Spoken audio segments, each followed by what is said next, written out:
بسم الله السلام عليكم ورحمة الله وبركاته وإذن سلامي ميل كستو جوجتين سو دوادا waxaa ila socota maanta saaxiibta ila socoto magaaladan u soconaa meelo badan aan rabaa inaan soo arko marka maasha Allah nala socda idinkana na soo raaca xaafad waxaan u soconaa oo khatar ah ana caadi ahayn oo ayada ka shaqeyso macallimad ayay ka tahay maasha Allah caruur yariisa oo sanad bar jiro ala isku keenaya oo dad Ilaahay u dhiibay degan marka maasha Allah tabarakallah ayadan soo raacay meelo kalena waan soo marnay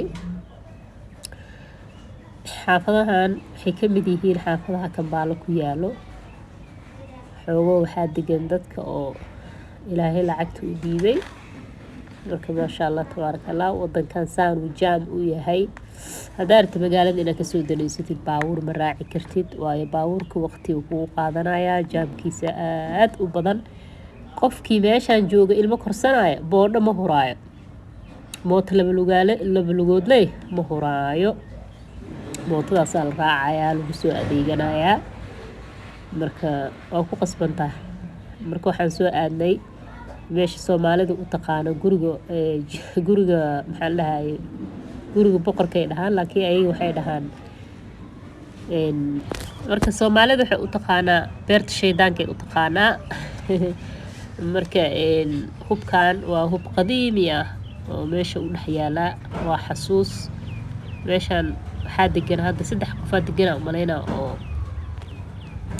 madaxweyne oo boqortooyada ka mid ah marka maasha Allah adiga meelo badan waxay qabaan oo taariikhi ay qabaan baawurtan oo kale hadda baawurti oo madaxweynaha wadan jiray waaye hadda baawurkan hal baawur ma aha 3 baawur oo iskor saaran waaye meeshan waxaa degan askartooda degan meesha meel la waardeeyo waaye familkooda dhan degan askariga iyo familkiisa degan guriga waa kana guriga boqorka la leeyahay waa kana ilaaha boqor ah gudihiisa maana gelin laakiin anaga banaanka baan ka soo noqonay marka meel aad u qurux badan waxay leedahay meelo badan oo taariikhi ay leeyihiin oo aad u qurux badan moosaskan waxaan caleenta u jeedin waa moos cidaan mooska aad u tixgeliyaan waa mooska macaanka waa moos la shiilo waa mooska caadiga iyo kii yariiska 4 moos ay qabaan midkii yariiska sakarowga iyo midka oo maaragtay oo la dubto oo dabka lagu dubto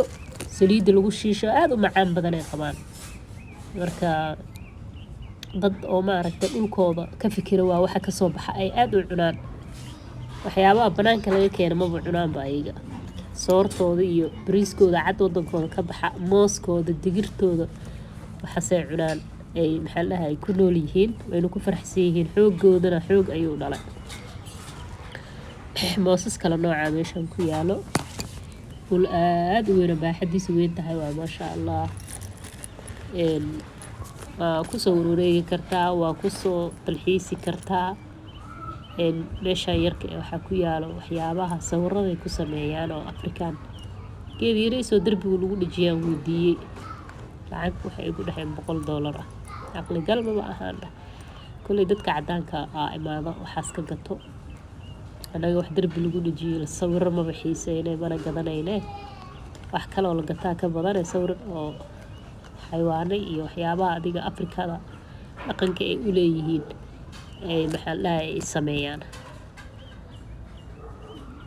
waxyaabaha aad ay u tixgeliyaan ay abuurtaan waxa ka mid ah mooska abkaadada guryaha dhexdooda ay ku sameystaan ee maaragtay ay ku abuurtaan guri kasta waxa arkaysa abkaada ku taalo meeshii waa ka soo tagnay waxaan soo marnay center yar oo xaafadeena ku yaalo Arena Mall la dhaho hayskan sii kornay oo centerka gudaha u galnay marka inta hayska saarnaa banaanka ka duubay aad ay u qurux badan tahay maasha Allah jawigana jawi roobeed ay ahayd marka maasha Allah tabarakallah Ilaahay wadankooda ha u barakeeyo cadow Allah uga qabto anagana wadankeena Ilaahay nabad iyo barwaaqo Ilaahay ka rajaynina biidnillah marka centerka banaankiisa waaya hadda markaan sii galeynay ama aan sii duubay marka dadka u maleynaya Kambaalo meelo oo aad u qurux badan inay lahayn way jirtaa meelo qurux badan meelo loo dalxiiso qurux badan ay leedahay Kambaalo hadaa ugu talagashid. maqaayadan santarka aan galnay ku dhex taalaa. waa kasoo tagnay waxaan soo aadnay maqaayad kale oo ay leeyihiin Ugandeska. cuntadooda waa cuntadan bariiskaas cad ee cunaan, bataatigeena oo maaragtay bataati macaankeena laba nooc ay qabaan, ayaga mid guduuda iyo mid keena cadka ah. soortana saasay u adagtay, dhagax waaye dhagax. waxaan jaalahana waxaa waaye bocorkeena bocor jaalaha, bocorka tiito maamaya. bocorkeena maxaa la dhahaa oo jaalaha waaye kan loos waaye, la shiiday, loos la kariyey waaye, aad u macaan yahay. kanna waa digirtii oo fuulka ahayd.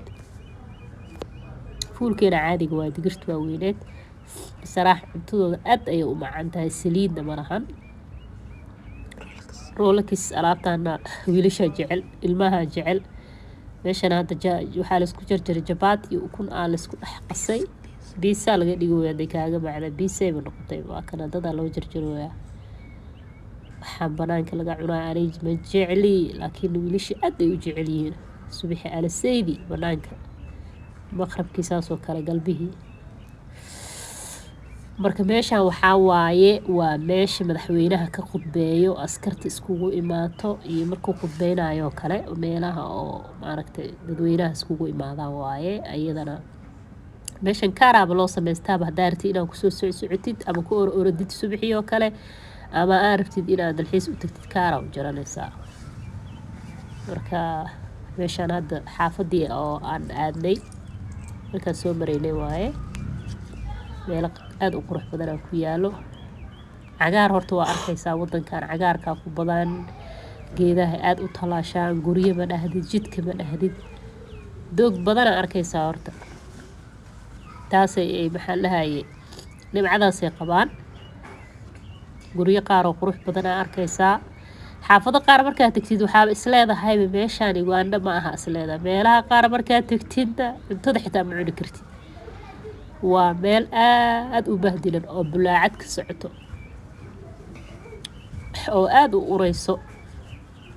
meelo aan arkaan soo xasuusanayaa runtii. halkooda qole iskiga jira, iska soo horjeedaan iyaga dhan. markaasaa 5 caruur iyo 4 caruura lagu haystaa halkii qolba, habiyayna ku yihiin. marka ilaahay wadankooda cadow ha uga qabto, ilaahay ha u barakeeyo, anagana allah nagu nabad yeelo, keenana ilaahay ha noo xafido. wiilashaana wiilashayda waaye. marka codkoodana waa waxbaa codka ka xirmay, qisay ka hadlaayeen. marka insha allah ayagana maraan soo dayn doonaa qisadooda oo iyagoo ka hadlaayo oo codkooda uu fiican yahay. meel kastoo joogtiin waa idin salaamayaa, soo dhawaada. hargabaa i haayo, hadalka xitaa wuu idhibayaa. wadankan qabowgiisa aad u badan, mar hadduu roob imaado hargab iyo caajis lama weynaayo. marka inta xanuunsan allaha caafiyo, inta caafimaadka qabta allaha u zaa'idiyo.